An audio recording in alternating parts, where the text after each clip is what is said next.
দেখতে দেখতে কেটে গেছে ৫৬ বছর। নিজের বাড়ির আঙিনা থেকে শুরু করে গ্রামের সড়কের পাশে, জমির আইল ও বিভিন্ন প্রতিষ্ঠান প্রাঙ্গণে লাগিয়েছেন হাজার হাজার তালবীজ। অবসর জীবনে সেই উদ্যোগকে আরও বড় পরিসরে ছড়িয়ে দিতে গত ৪ বছরে ৩০,০০০ তালবীজ রোপণ করেছেন কুমিল্লার আদর্শ সদর উপজেলার বল্লভপুর গ্রামের প্রফেসর মোহাম্মদ এনামুল হক খান। দীর্ঘদিন ধরে এই পরিবেশবান্ধব কর্মকাণ্ডের খবর চলতি বছরের ৩ জানুয়ারি পত্রিকায় এবং একই সময়ে বাংলাদেশ প্রতিদিনের ডিজিটাল প্ল্যাটফর্মে প্রকাশিত হয়। প্রতিবেদনটি বন বিভাগের নজরে আসার পর প্রফেসর এনামুল হক খানকে জাতীয় পুরস্কারের জন্য আবেদন করতে উৎসাহিত করা হয়। পরে তিনি জাতীয় পর্যায়ে পুরস্কার লাভ করেন।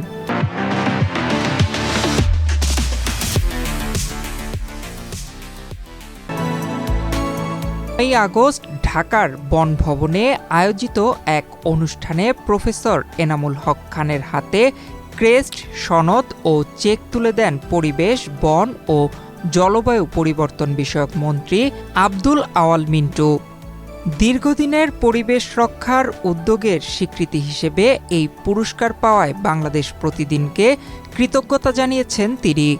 বাংলাদেশ প্রতিদিনকে আমি কৃতজ্ঞতা প্রকাশ করছি, কারণ এই ব্যাপারটি পুরস্কারের জন্য কিন্তু আমি সেখানে গাছ লাগাইনি বা তাল বৃক্ষরোপণ করিনি। আমি করেছিলাম সৎকার জারিয়া হিসেবে, অথবা আমার যে ছোটবেলার সেই যে কষ্ট আমি দেখেছি, বজ্রপাতের মানুষ মারা যায়, সেটা উপলক্ষে কিন্তু আমি গাছ রেখে গেছি। কিন্তু প্রতিদিনের সাংবাদিক জাহিউদ্দিন ভাই সেটাকে জাতীয় পর্যায়ে উঠিয়ে ধরেছে, সেই জন্য সরকারের দৃষ্টি আকর্ষণ হয়েছে, যার জন্য আজকে আমি জাতীয় পুরস্কারে প্রতিষ্ঠিত হয়েছি। তাই আবারও আমি বাংলাদেশ প্রতিদিনকে ধন্যবাদ দিচ্ছি। প্রফেসর এনামুল হক খানের তালবীজ লাগানোর গল্পের শুরু আরও ৫ দশক আগে। ১৯৬৬ থেকে ৬৭ সালে তিনি তখন হাই স্কুলের ছাত্র। ওই সময় পাশের ধনুয়াখোলা গ্রামে বজ্রপাতে একদিনে ৮ জন মানুষের মৃত্যু হয়। মর্মান্তিক ঘটনাটি কিশোর এনামুল হককে গভীরভাবে নাড়া দেয়। বজ্রপাত থেকে মানুষের প্রাণহানি কমাতে তালগাছ লাগানোর বিষয়ে আগ্রহী হয়ে ওঠেন তিনি। এরপর ১৯৬৯ সাল থেকে গ্রামের বিভিন্ন সড়কের পাশে তালবীজ লাগানো শুরু করেন।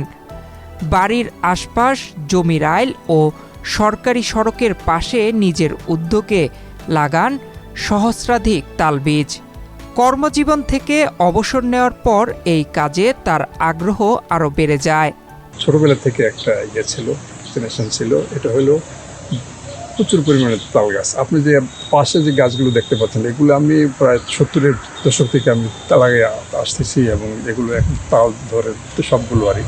তো তাল গাছ আমাদের অনেক উপকারে আসে। সেই উপকারের পরেও তাল গাছ যেহেতু প্রায় ১৫০ বছর তাল গাছ পাশে, এটা বহু বর্ষ যদি উদ্ভিদ, আমি আমার অবসর আসার পরে তখন আমি এটাকে ব্যাপকভাবে আবার করার জন্য উদ্যোগ নিয়েছি, এবং আমাদের ইউনিয়নের প্রায় ৩৫ কিলোমিটার রাস্তা সড়কের পাশে, সড়কের রাস্তার পাশে, দুই পাশে, খালের পাশে, স্কুল, কলেজ, মাদ্রাসার এই খালি জায়গায় আমি গাছ লাগানো শুরু করি।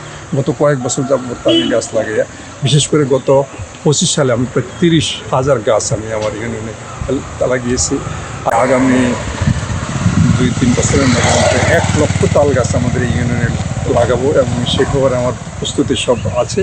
আমাদের ২৪টা শিক্ষা প্রতিষ্ঠান এবং প্রাইমারি স্কুল, হাই স্কুল এবং কলেজ যেগুলো এবং মাদ্রাসা যা আছে, আমি সকল শিক্ষকদেরকে একত্র করে এবং প্রত্যেকটা শিক্ষা প্রতিষ্ঠানে গিয়ে আমি ক্লাসরুমে গিয়ে তাদেরকে তাল গাছ লাগানোর জন্য উদ্যোগ করেছি। কৈশোরে বজ্রপাতে ৮ জনের মৃত্যু দেখার পর যে উদ্যোগের শুরু, ৫৬ বছর পর সেই কাজই এনে দিয়েছে জাতীয় স্বীকৃতি। তবে পুরস্কারকে অর্জনের শেষ ধাপ হিসেবে দেখছেন না প্রফেসর এনামুল হক খান, বরং আরও বেশি তালগাছ লাগিয়ে বজ্রপাতের ঝুঁকি কমানো এবং পরিবেশ রক্ষার কাজকে এগিয়ে নিতে চান তিনি। নয়ন বিশ্বাস, বাংলাদেশ প্রতিদিন।